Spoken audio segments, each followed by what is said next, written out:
The blood-red sunrise had barely broken over the Montana horizon when Abigail Morgan clutched her baby daughter to her chest and slipped out the back door of her family's homestead.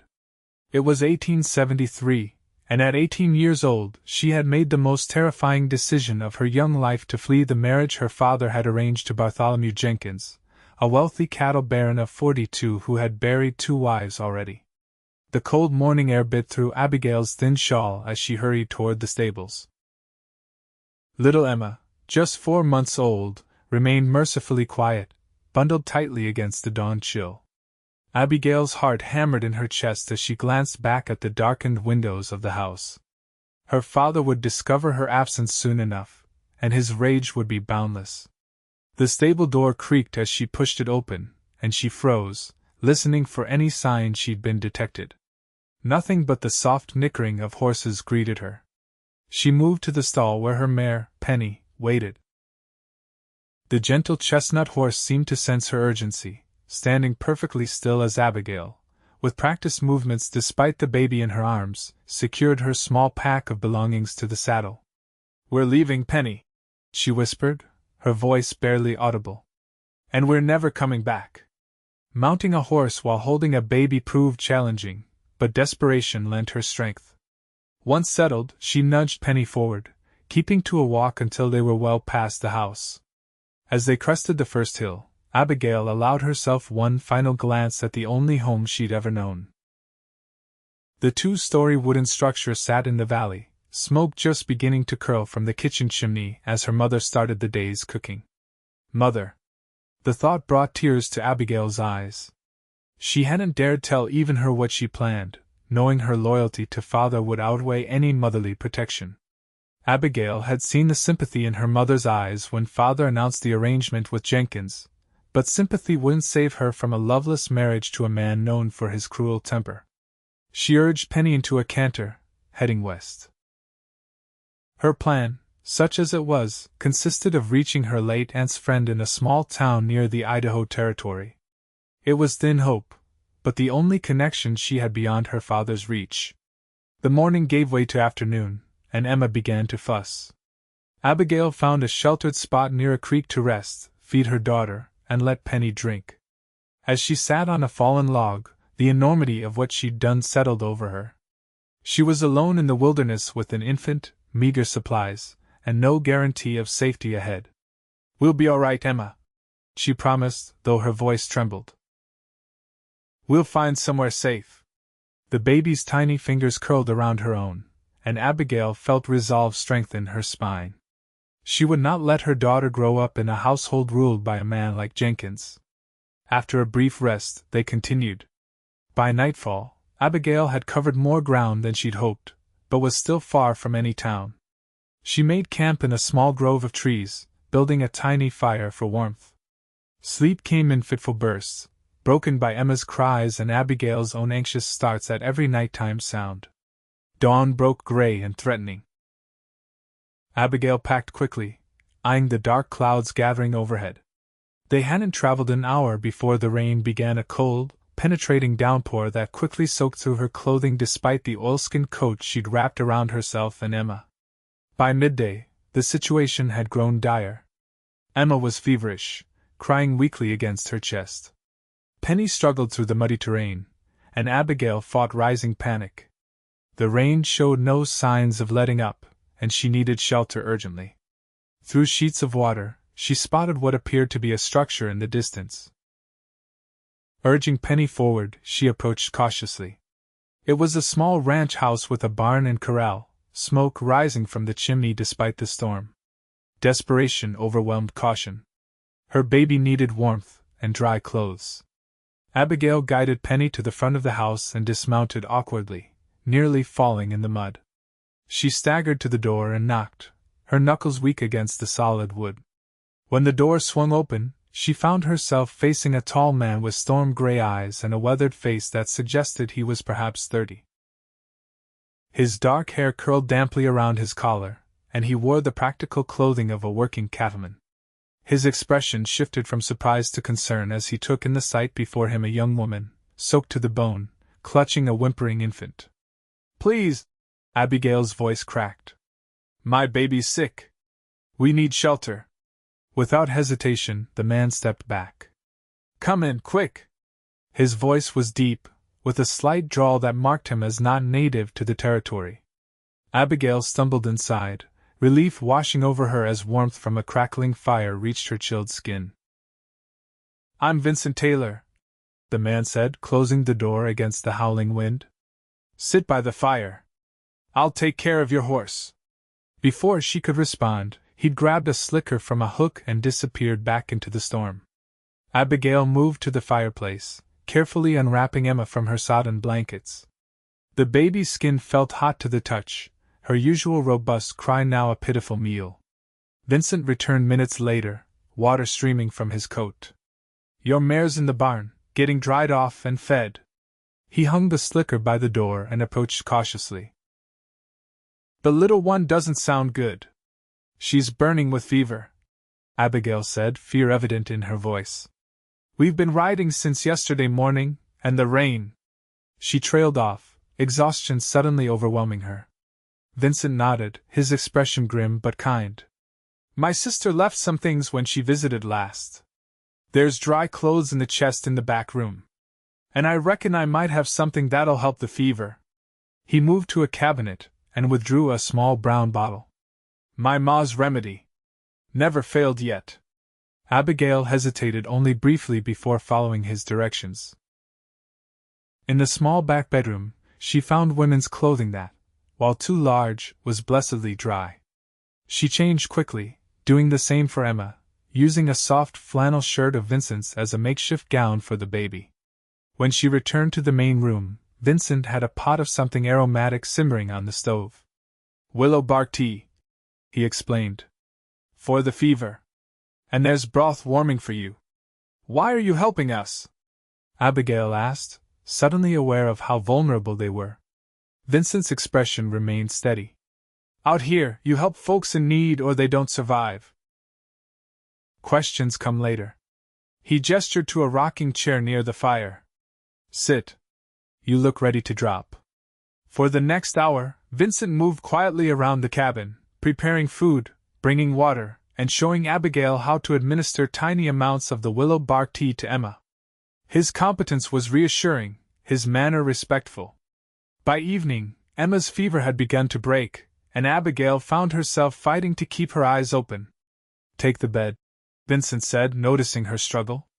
I'll sleep out here by the fire. Too exhausted to argue, Abigail complied. As she drifted toward sleep, Emma nestled against her in the narrow bed. She realized she hadn't felt this safe in months. Morning brought sunshine streaming through the window, and the smell of coffee. Abigail woke with a start, momentarily disoriented before remembering where she was. Emma slept peacefully beside her, her small forehead cool to the touch.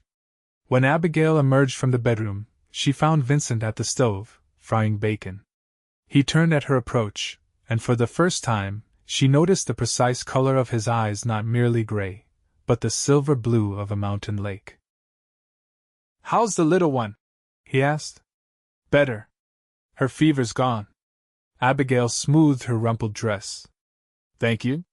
For everything. Vincent nodded, sliding bacon onto a plate. Glad to hear it. Hungry? They ate in companionable silence, broken only when Vincent finally asked, Where are you headed? Abigail hesitated, then decided honesty was owed for his kindness. Idaho Territory. My aunt's friend lives there.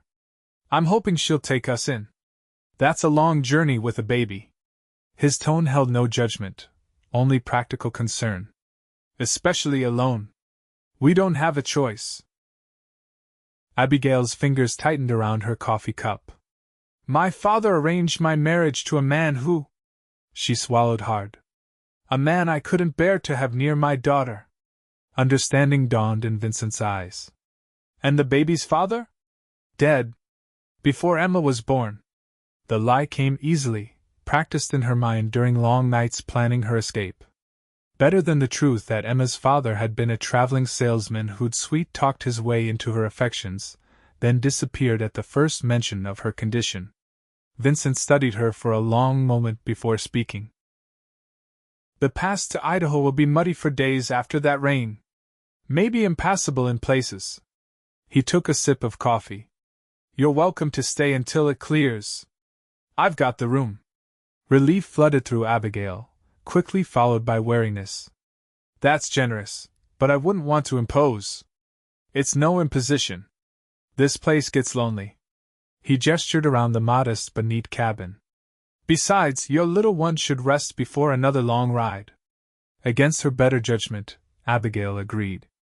One day to let Emma recover fully, she told herself. Maybe 2 at most. 2 days stretched into a week. The excuse was legitimate. Reports from travelers confirmed the mountain paths were treacherous with mud and fallen trees. But as days passed, Abigail found herself inventing reasons to delay. Vincent proved to be an unexpected companion. During the day, he worked his small herd of cattle, repaired fences, and tended to the countless tasks of a rancher. In the evenings, he carved small wooden animals for Emma, read aloud from one of his few books, or simply talked with Abigail about everything and nothing. She learned he'd come west after the war, buying this small spread with his savings and slowly building it into something worthwhile. He spoke little of family beyond mentioning a sister in St. Louis and parents long deceased. Never did he press Abigail for more of her story than she volunteered. On the 8th day, as they sat on the porch watching the sunset, Emma asleep in a basket beside them, Abigail broke their comfortable silence. My father is a cattle broker in Montana, she said quietly. When I became pregnant without a husband, he was furious. Said I'd disgraced the family. She twisted her hands in her lap. After Emma was born, he announced he'd arranged my marriage to Bartholomew Jenkins, a man of 42 who's been widowed twice already. Vincent remained silent, his face unreadable in the fading light. Jenkins has money and influence, Abigail continued. Father said it was the only way to restore our family's standing. That I should be grateful anyone would take a fallen woman and her bastard child. Her voice broke on the last words. Your father sounds like a fool, Vincent said simply. Abigail looked up, startled by his bluntness. Any man worth his salt would see you for what you are, he continued. Strong, brave, willing to risk everything for your child. His eyes met hers. That's worth more than any social standing. Something warm unfurled in Abigail's chest at his words. Before she could respond, however, the sound of approaching horses broke the moment. Vincent was on his feet instantly, one hand moving to the revolver at his hip. Get inside, he said quietly. Take Emma. Abigail obeyed, watching through the window as 3 riders approached the cabin. Even in the dimming light, she recognized the lead rider with a jolt of terror. Thomas Fletcher, her father's foreman. Vincent stood his ground on the porch, seemingly relaxed but alert as the men reined in. Evening, Fletcher called. Looking for a young woman and her baby. Might have passed this way in the last week or so. Might be a lot of women and babies passing through, Vincent replied evenly. Any particular woman you're interested in? Fletcher dismounted, his hand resting casually near his holstered gun. Daughter of a prominent cattleman up Montana way. Ran off rather than fulfill her family obligations. Her father's mighty concern for her safety. Concerned enough to send armed men after her? Vincent's tone remained conversational, but Abigail could see the tension in his stance.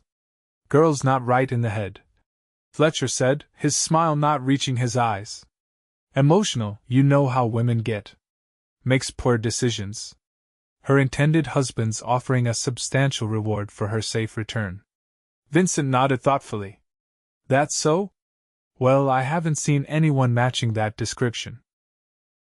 But if I do, I'll be sure to let her know her family's looking for her.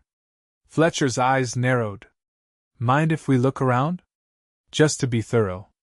I do mind, actually. Vincent's hand hadn't moved from his revolver. A man's home is his own out here. Unless you've got some official capacity I'm unaware of. The standoff lasted several seconds before Fletcher broke into a forced laugh. No offense meant, friend. Just doing a job. He remounted his horse. If you do see her, name's Abigail Morgan, traveling with a baby girl, you can find her father in Silverhorn, Montana. Isaac Morgan. I'll keep that in mind, Vincent said. Fletcher tipped his hat. Much obliged for your time. As the riders turned to leave, he added, We'll be checking all the properties in the area. And watching the roads. Once they disappeared from sight, Vincent came inside, his expression grim. They're searching for you systematically, he said without preamble. And they'll be back with more questions when they don't find you elsewhere. Abigail stood with Emma clutched to her chest, fear evident in her wide eyes. I need to leave. Tonight. Vincent shook his head. They'll be watching the roads. First light, we'll head out the back way, through the high country. I know paths they won't. We? Abigail questioned. I'm not sending you out there alone with those men searching for you. His tone brooked no argument. I'll get you safely to Idaho. Your ranch. We'll be here when I get back. He moved to a trunk in the corner, pulling out a worn leather satchel. Pack only what you need. We travel light and fast. They spent the night in tense preparation. Vincent cleaned his rifles, packed provisions, and sorted through maps by lamplight. Abigail bundled Emma's few things and prepared food for the journey, all while fighting waves of guilt. I've brought nothing but trouble to your door, she said as midnight approached. Vincent looked up from his preparations. Trouble finds its own way in this world, Abigail. You didn't cause it. He straightened, rolling his shoulders to ease the tension. Get some sleep. Dawn comes early. They left before first light, riding single file through a narrow canyon behind Vincent's property. He led the way on his sturdy buckskin gelding, while Abigail followed on Penny, Emma secured to her chest in a sling Vincent had fashioned. A packhorse carrying their supplies brought up the rear. The route Vincent chose was demanding, winding through rocky passes, climbing steep ridges, and traversing dense pine forests. By midday, Abigail's muscles ached from the effort of keeping her seat while holding Emma, but she uttered no complaint. Behind them lay pursuit, ahead, uncertain safety. They made camp that night in a sheltered hollow, keeping the fire small and smokeless. As Abigail fed Emma, Vincent prepared a simple meal of jerky, biscuits, and coffee. How far to Idaho? She asked as they ate. 3 days if the weather holds and we push hard, he replied. Your aunt's friend, where exactly is she? Pinecrest. It's a small settlement near the Bitterroot Mountains. Vincent nodded. I know of it. Remote. Good place to disappear. He studied her face in the firelight. Do they know you're coming?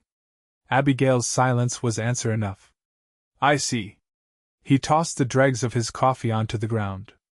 We'll figure something out if they're not welcoming. That night, as they slept beneath the stars, Abigail found herself watching Vincent's profile in the dying firelight. This man who'd upended his life to help a stranger, and her child, what moved him to such kindness? The question followed her into restless dreams. The second day brought challenges. A sudden rockslide forced them to backtrack and find another route, adding hours to their journey. Emma grew fussy, uncomfortable with the constant movement. By evening, dark clouds threatened rain once more. They found shelter in an abandoned trapper's cabin, little more than a shack with a leaking roof, but better than nothing as the skies opened.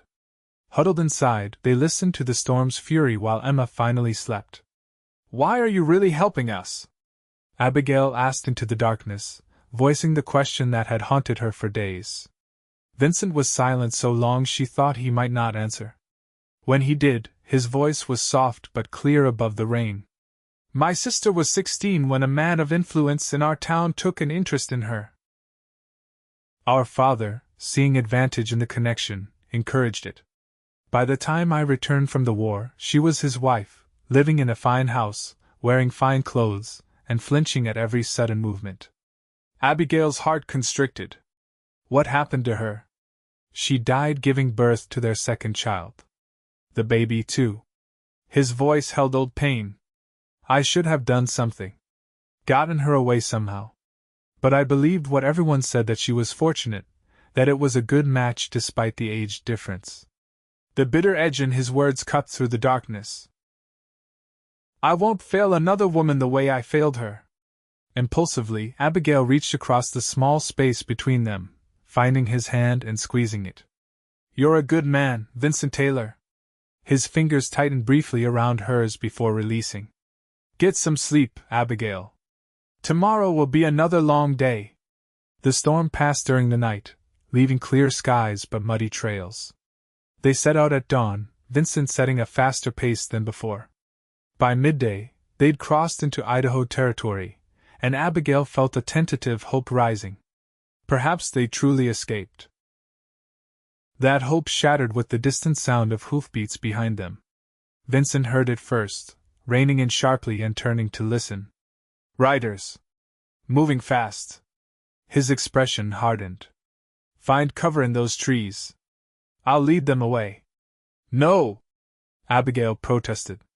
I won't let you risk yourself alone. This isn't a debate, Vincent said, his voice firm but gentle. That baby needs her mother. Go. Now. Their eyes locked in silent communication before Abigail nodded, turning Penny toward the dense copse of pines.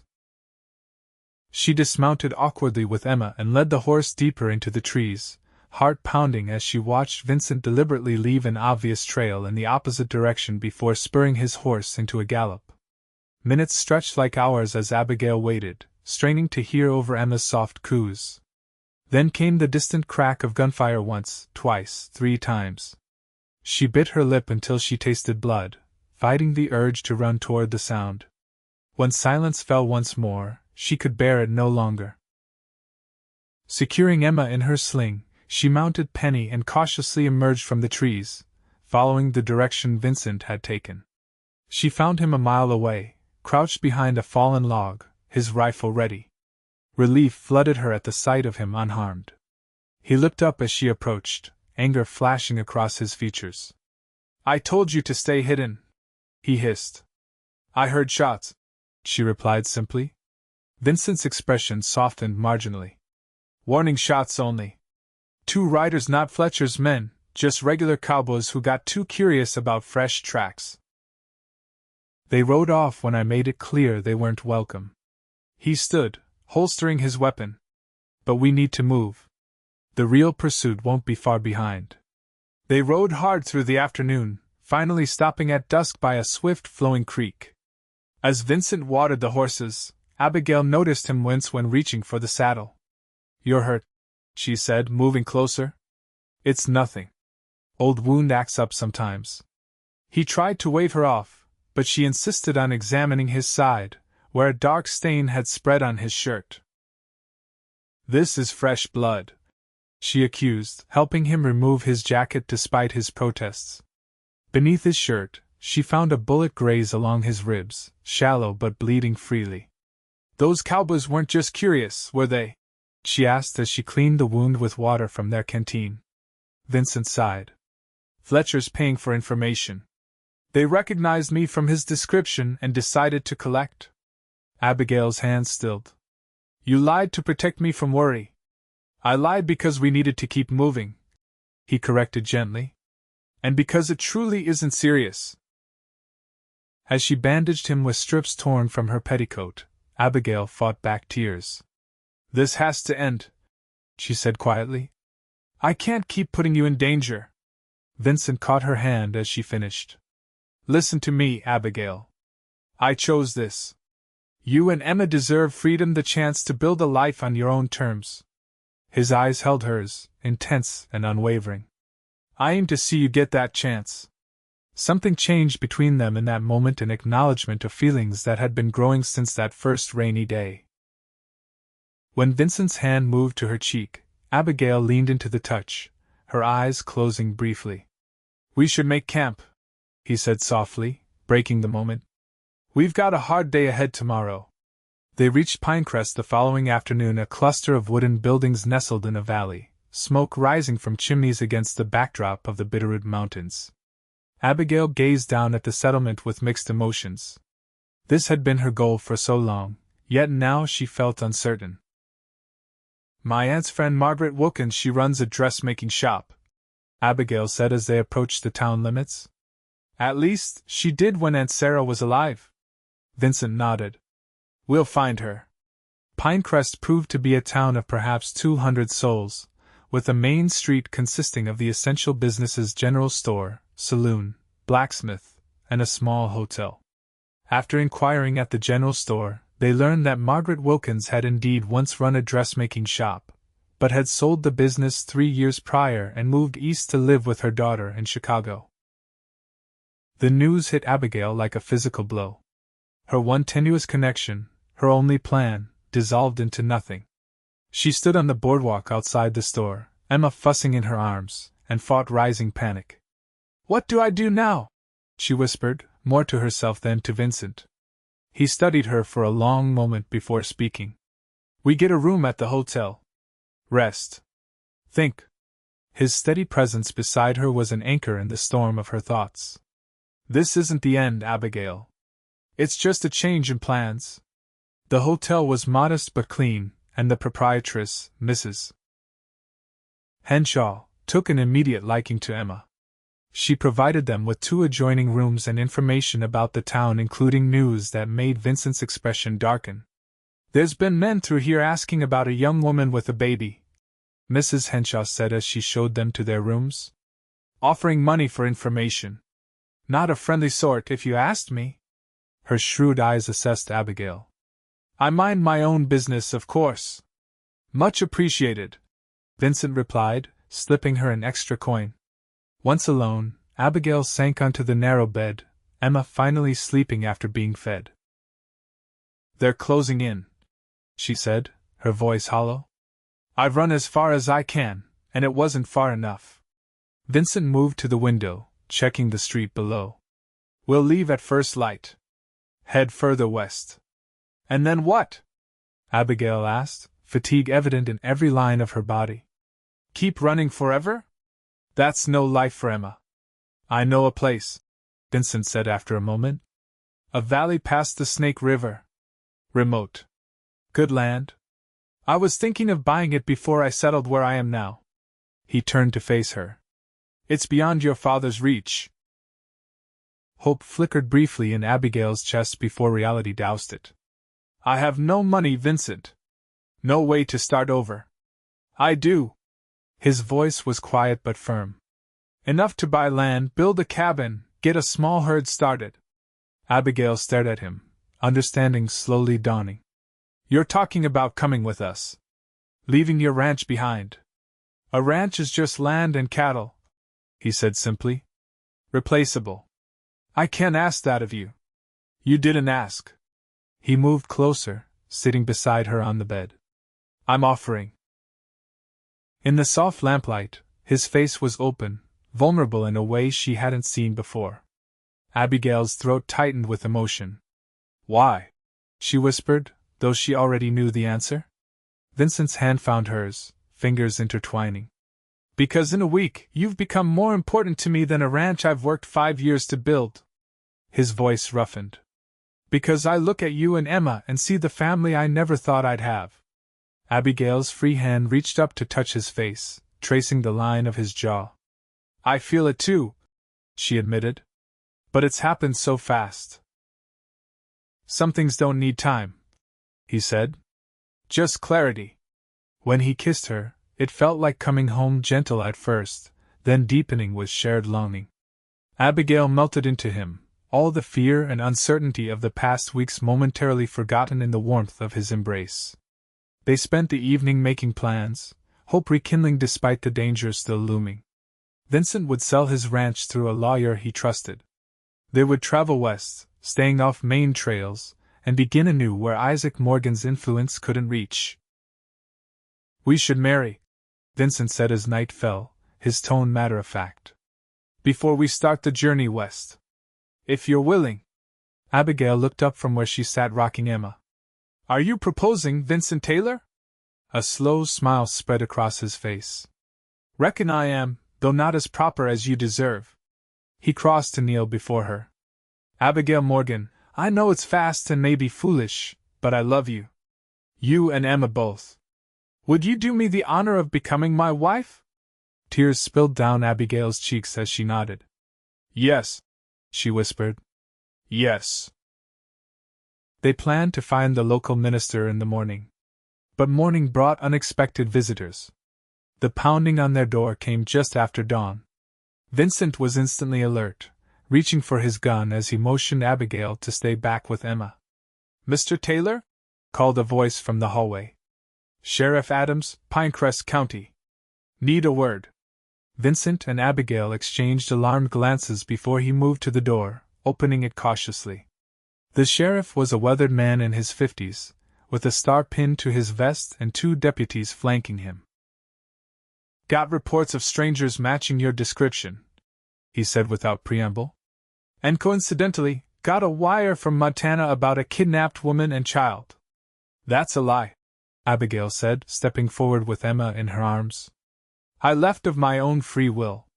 Sheriff Adams's eyes moved to her, assessing. That may be, madam, but there's legal matters involved. Your father claims guardianship of both you and the child given your unmarried state. Vincent's posture stiffened. Sheriff, Miss Morgan is a grown woman, not property to be claimed. And we're to be married this very morning. Convenient timing, the sheriff remarked dryly. Regardless, I've got no choice but to detain you both until this is sorted out. There's a reward posted, and claims of criminal activity. What criminal activity? Vincent demanded. Theft of property, the horse and items she took. Kidnapping of the child, who legally belongs to the mother's guardian according to Montana territorial law. The sheriff's expression wasn't unsympathetic. And now potential charges against you, sir, for aiding a fugitive. Abigail felt the room spinning around her. Please, she begged. My father arranged my marriage to a brutal man. I was protecting my daughter. The sheriff sighed heavily. I'm sorry, madam. I've got to follow the law. You'll both come with me until representatives from Montana arrive. What followed were the darkest 3 days of Abigail's life.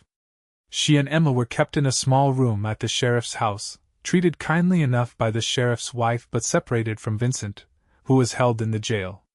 Each day brought increasing dread as they awaited the arrival of her father's men. On the morning of the 4th day, Abigail was sitting by the window, Emma in her lap, when the sheriff's wife entered with an unexpected visitor, a well-dressed woman in her 40s.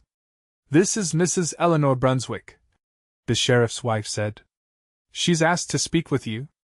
The woman stepped forward as the sheriff's wife withdrew. Miss Morgan, she said, her voice cultured but warm. I apologize for the intrusion, but I believe I may be able to help you. Confused, Abigail gestured for her to sit. I don't understand. Do I know you? No, Mrs. Brunswick smiled. But I knew Bartholomew Jenkins. I was his first wife's dearest friend. Abigail's breath caught. You knew Catherine Jenkins? Yes. And I was with her through the nightmare of that marriage. Mrs. Brunswick's eyes hardened. When I heard through town gossip about a young woman fleeing an arranged marriage to Bartholomew, I knew I had to speak with you. Hope fluttered in Abigail's chest. Can you help us? I believe so. Mrs. Brunswick straightened her skirts. My husband is the circuit judge for this territory. He arrives tomorrow on his regular rounds. Her eyes met Abigail's. Catherine died under suspicious circumstances. Many of us had concerns, but nothing could be proven. The second wife's death followed a similar pattern. My father knew this when he promised me to him. Abigail whispered, horrified. Men like your father see advantages, not dangers, Mrs. Brunswick replied grimly. But I've gathered testimonies over the years, servants, neighbors, the doctor who treated Catherine. My husband has been building a case against Jenkins, waiting for enough evidence. She leaned forward.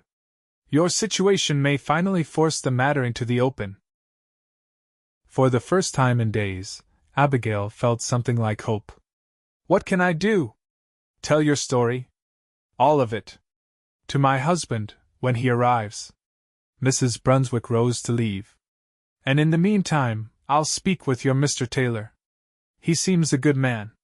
The best, Abigail agreed softly.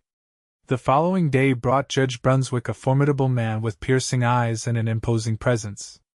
In the sheriff's office, with Vincent finally allowed to join her, Abigail told her story in full: her father's rage at her pregnancy, his arrangement with Jenkins, the threats made if she refused.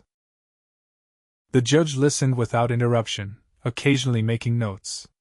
When she finished, he sat in silence for several moments. Miss Morgan, he finally said, the law in these territories is often a blunt instrument, poorly suited to the complexities of human affairs. He steepled his fingers. Technically, your father does retain certain legal rights as your guardian, despite your age, due to your unmarried status with a dependent child. Abigail's heart sank, but the judge wasn't finished.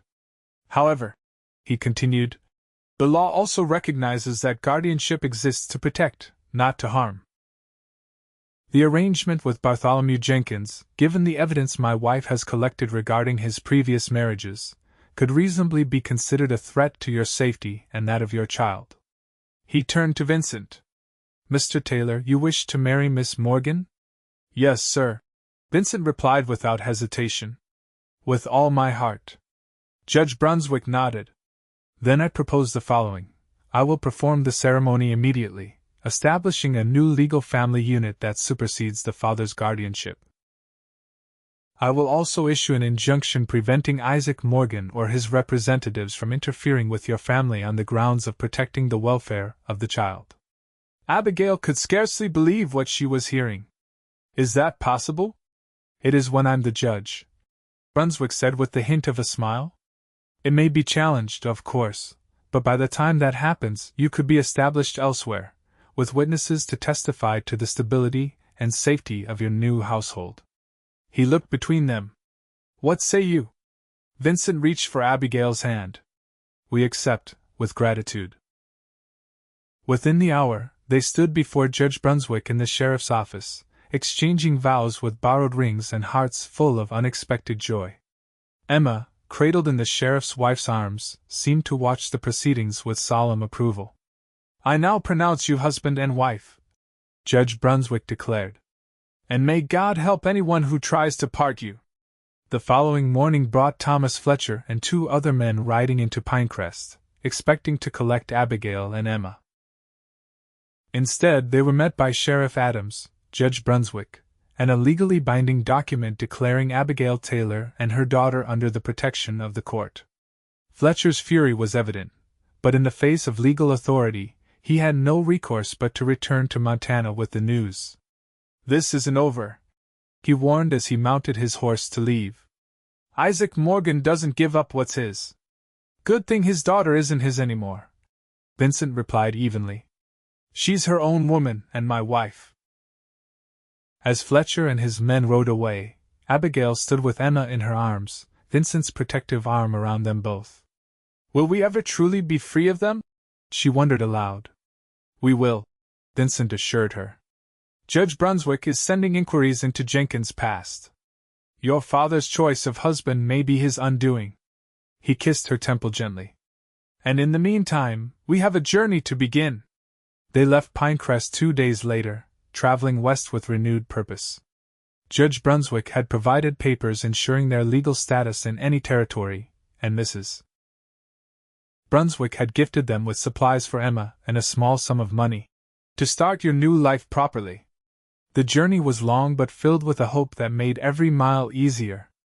They crossed the Snake River as autumn painted the landscape in gold and crimson, finally reaching the valley Vincent had spoken of, a verdant expanse nestled between protective mountains, with a clear stream running through its heart.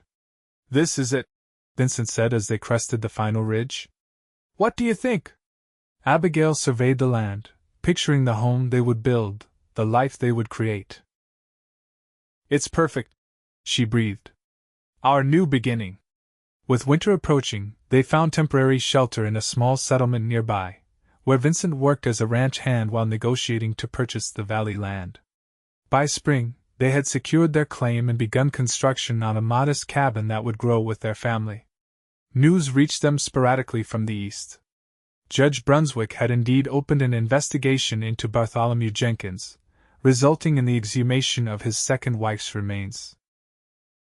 Evidence of poison was discovered, and Jenkins fled rather than face charges, effectively ending Isaac Morgan's plans for his daughter.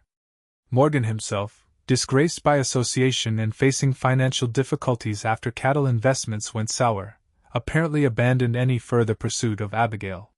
Whether from legal impediment or simple resignation, they couldn't be sure, but as months passed without incident, they gradually relaxed into their new life. Their cabin was completed as summer bloomed across the valley. Vincent purchased a small herd of cattle and several horses, laying the foundation for what would become the Double Heart Ranch, named, he said, for the two hearts that had found each other against all odds. Emma took her first steps on the porch Vincent had built, toddling between her parents with determined concentration. Abigail, watching her daughter's progress, felt a fullness in her heart she'd once thought impossible. "She's going to be as stubborn as her mother," Vincent observed, catching Emma as she stumbled. "And as kind as her father," Abigail replied, the word father carrying all the meaning of the bond that had formed between Vincent and Emma, stronger than blood, built on love and daily care. As autumn approached once more, marking a year since their flight from Montana, Abigail discovered she was expecting their second child. The news brought tears of joy to Vincent's eyes as he placed his hand on her still flat stomach. "Our family is growing," he said with wonder. "Just as we dreamed. Just as we fought for," Abigail corrected gently, covering his hand with her own. Their son, Alexander Vincent Taylor, was born the following spring, a healthy, robust boy with his father's gray eyes and his mother's determined spirit. Emma, now walking confidently and chattering in her 2-year-old way, approached her baby brother with cautious fascination. "Baby," she pronounced solemnly, patting his blanket-wrapped form. "Yes, your brother," Vincent confirmed, watching his children with undisguised pride. "Our family." 5 years passed, bringing prosperity to the Double Heart Ranch and 2 more children, twin girls, Sarah and Catherine, named for Abigail's aunt and Vincent's sister. Their home expanded along with their family, the original cabin growing into a comfortable house with a wrap-round porch where the children played under the watchful eyes of their parents. On the evening of their 5th wedding anniversary, with the children finally asleep after celebrations, Abigail and Vincent sat on that porch, watching twilight paint the valley in shades of purple and gold. "Do you ever regret it?" Abigail asked softly. "Leaving your ranch behind? Taking on another man's child as your own?" Vincent turned to her, his expression incredulous. "How can you ask that? Look at what we've built together." He gestured toward the prosperous ranch, the healthy herd in the distance, the home filled with children's laughter. "And Emma has been mine from the moment you placed her in my arms that first rainy day." Abigail leaned into his embrace, content. "I was so afraid when I ran," she confessed. "I had no idea where I was going, only that I had to get away." "And look where that courage brought you," Vincent murmured against her hair. "Where it brought us," she corrected, tilting her face up to his. "I ran until I found a cowboy who became the father my children deserved and the husband I never dared hope for." As stars began to appear above their valley, Vincent kissed her with the same tenderness he'd shown that first time in Pinecrest, a kiss that spoke of promises kept and a future secure in love's embrace. "I think," he said when they finally parted, "that some things are simply meant to be. You were meant to find me, Abigail Taylor. Or perhaps I was meant to find you. Perhaps we were meant to find each other," she suggested, her eyes reflecting the rising moon. 2 hearts that became one. In the quiet of the evening, with their children sleeping safely inside the home they'd built together, Abigail and Vincent sat hand in hand, their journey from desperation to joy complete. What had begun as a desperate flight had transformed into the greatest blessing of their lives, a family founded not on obligation or arrangement, but on choice, courage, and enduring love. And in the years that followed, as their children grew and the Double Heart Ranch prospered, the story of how Abigail had fled with her baby until she found her cowboy became a cherished family legend, told and retold as testimony to the power of courage and the unexpected ways that love could transform lives forever.